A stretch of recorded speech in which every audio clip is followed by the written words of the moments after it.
மதிக்கு வந்து சுரேஷ் குங்குமத்தை எடுத்து குலதெய்வ கோயிலில் வச்ச நேரம் மதியம் சுரேஷும் ஒருத்தர் புரிஞ்சுக்கிட்டு வாழ ஆரம்பித்தாங்கன்னா நல்லாயிருக்குன்னு நினைக்கிறவங்க நம்ம வீடியோவை லைக் பண்ணிக்கிட்டு கண்டினியூ பண்ணுங்கள். ஹாஸ்பிட்டல்லையும் டிஸ்சார்ஜ் ஆக சொல்லிட்டாங்க. இருந்தாலும் கதிருக்கு அவங்களோட சின்ன மாமா வந்து கொடுத்த ப்ரெஷர்னால அவங்க அப்பா ஃபோன் பண்ணி காலையிலத்துக்குள்ளே வந்து சேருடான்னு சொன்னதுனால மெதுவாக கிளம்ப ஆரம்பிச்சிட்டாங்க.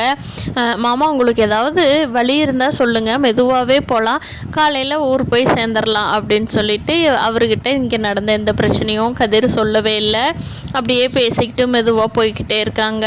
ஒரு வழியில் சாப்பிட உங்களுக்கு ஏதாவது வேணுமா, ரெஸ்ட் ரூம் போகிறீங்களா, குடிக்க தண்ணி வேணுமா, எது வேணுமோ சொல்லுங்கள், கொஞ்ச நேரம் படுத்து தூங்குறீங்களா அப்படின்னு சொல்லி கதிர் வந்து அவ்வளோ பத்திரமா பார்த்துக்கிறான் அவங்க மாமாவை.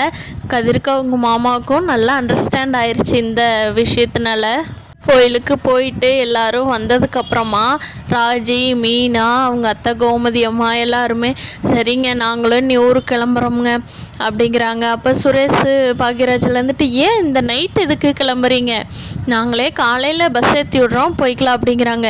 இல்லை தம்பி, நைட்டே ட்ராவல்ஸில் ஏறி போனோம்னா விடியறதுக்குள்ளே ஊர் போய் சேர்ந்துருவோம் தம்பி, அப்புறம் எங்களுக்கும் அங்கே வேலையை பார்த்துக்கிறதுக்கு ஈஸியாக இருக்கும். நைட்டு தூங்குறது தானே, இங்கே படுத்து தூங்கினா என்ன, பஸ்ஸில் தூங்கினா என்ன, இங்கே படுத்து தூங்கினோன்னா நாளைக்கு சாயந்தரம் ஆயிரும் தம்பி, அதனால காலையிலேயே போவோம். விட்டுட்டு வந்து ஒரு வாரம் ஆச்சு, எல்லாம் என்ன பண்ணிக்கிட்டு இருக்கிறாங்களோ, சாப்பாடு எல்லாமே சிரமமாக இருக்கும், நாங்கள் 3 பேரும் வந்துட்டதுனால, அதனால் கிளம்புறோம் தம்பி அப்படின்னு சொல்லிட்டு அவங்கெல்லாம் கிளம்ப ஆரம்பிக்கிறாங்க.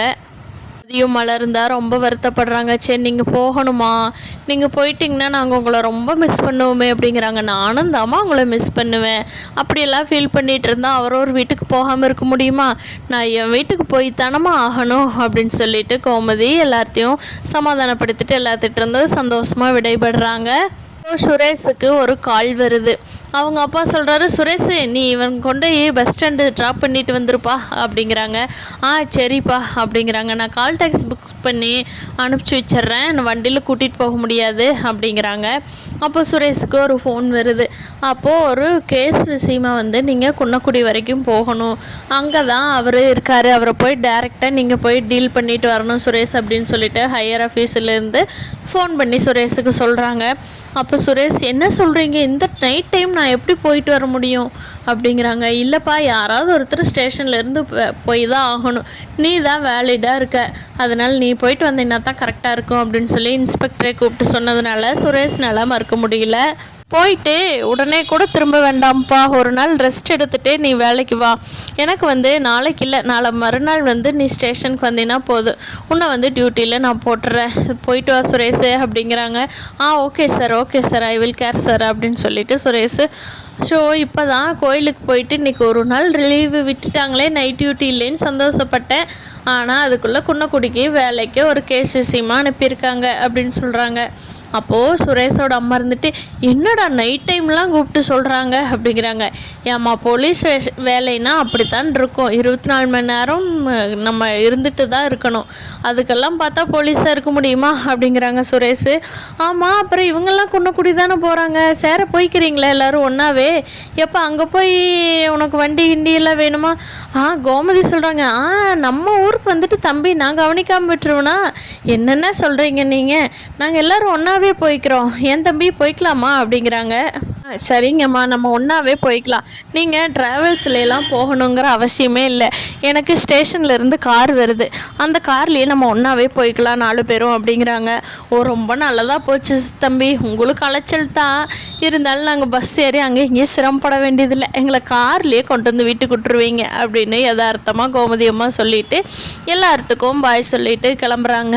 சுரேஷும் அவங்க கூடவே சரி நான் போயிட்டு வரேன் அப்படின்னு சொல்லிட்டு மதிக்கிட்டும் சொல்லிட்டு கிளம்புறாரு.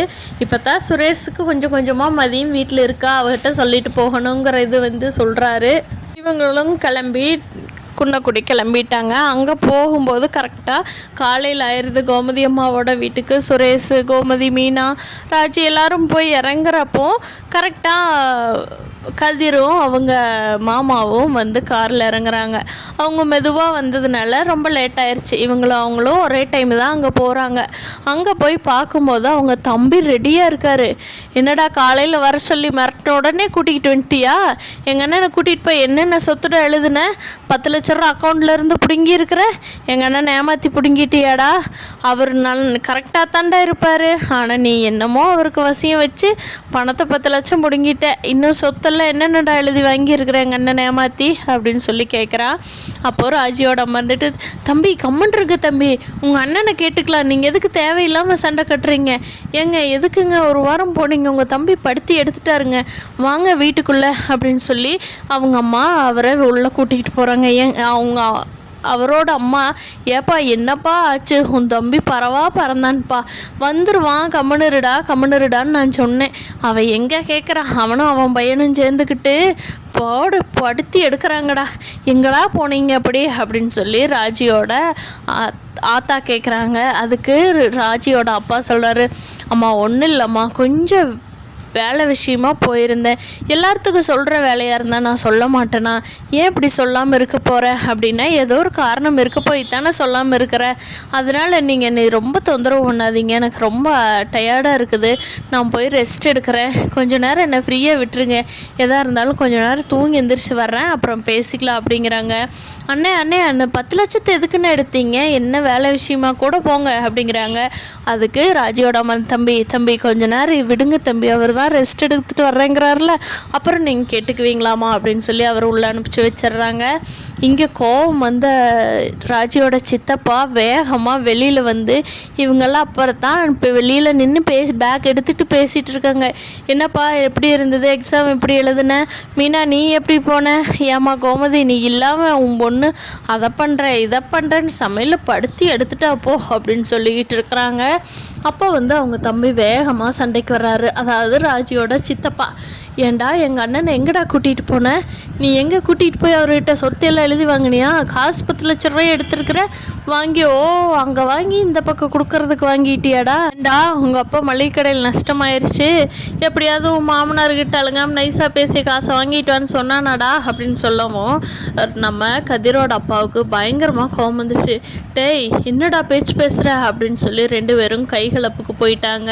கதிரோட அப்பா சொல்கிறாரு, டேய் கதிரே எதுக்குடா பணத்தை வாங்கின நீயே சொல்லுடா, இவனுக்கெல்லாம் என்னடா வாய் மேலே விரல் வச்சு பேசுகிறாங்க, இதுக்கெல்லாம் பதில் சொல்லி ஆகணுமில்லடா அப்படின்னு சொல்கிறாங்க. இதையெல்லாம் பார்த்துட்டு இருந்த சுரேஷ்க்கு புரிஞ்சிருச்சு. அவர் ட்ரீட்மெண்ட்டுக்காகத்தான் அங்கே வந்தார், இவர் தானே நம்ம அங்கே பார்த்தோம், இவர் தான் ராஜி வீட்டுக்காரரா. இதெல்லாம் சுரேஷ் யோசனை பண்ணுறக்குள்ளேயே இத்தனை விஷயம் நடந்துருச்சு. சுரேஷ் வேகமாக கதிரோட அப்பாவை உள்ளே கூட்டிகிட்டு வர்றாங்க. இங்கே வாங்க சார், ஒரு நிமிஷம் உள்ளே வாங்க சார், உங்களுக்கு சொல்லணும். தம்பி விடுங்க தம்பி, அவனுக்கு என்ன பேச்சு பேசிகிட்டு இருக்காங்க, இந்த டைம் என்னை வீட்டுக்குள்ளே கூட்டிகிட்டு வர்றீங்களே அப்படிங்கிறாரு. உள்ளே கூட்டிகிட்டு போன சுரேஷ் நடந்த உண்மையெல்லாம் சொல்கிறாரு. அதை கேட்ட கதிரோட அப்பாவுக்கு ஒரே கவலை, ஒரு மாதிரி யோசிக்கிறாரு. என் பையன் கரெக்டாக தான் பண்ணியிருக்கிறான், உயிருக்கு போராடிட்டு இருந்தவரை போய் கூட்டிகிட்டு போய் காப்பாற்றிருக்கிறானே. சரி, அவருக்கு உடம்பு சரியில்லாத விஷயத்த யார்கிட்டும் சொல்ல வேண்டாம். ஏப்பா ராஜிக்கிட்டவும் என் சம்சாரத்துக்கு தெரியாதல்லப்பா அப்படிங்கிறாங்க. இன்னும் உங்களுக்கு தெரியாதுன்னு தாங்க சார் நினைக்கிறேன் அப்படிங்கிறாங்க. நானும் எதுவும் சொல்லலை அப்படிங்கிறாரு சுரேஷ். தம்பி சொல்லிடாதீங்க, அவரே மறைக்கணும்னு தான் மறைச்சிருக்கிறாரு, என் பையன் கரெக்டாக தான் இருக்கிறான்ப்பா.